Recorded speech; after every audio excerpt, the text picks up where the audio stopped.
case briefs, and so much more. LSData's got what you're looking for.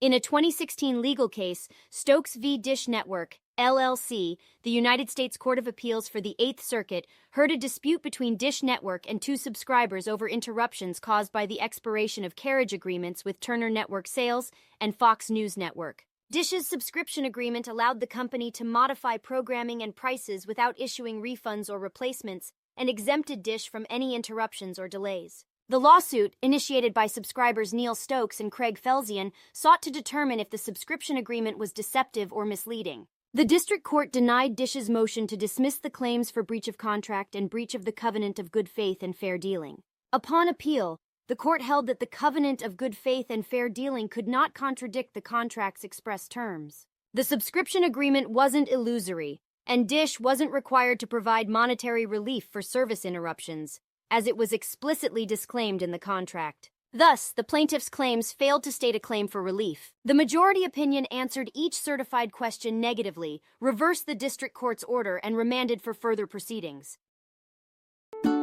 Case briefs, and so much more. LSData's got what you're looking for. Visit LSD.law, elevate your mind. Leave the stress of class.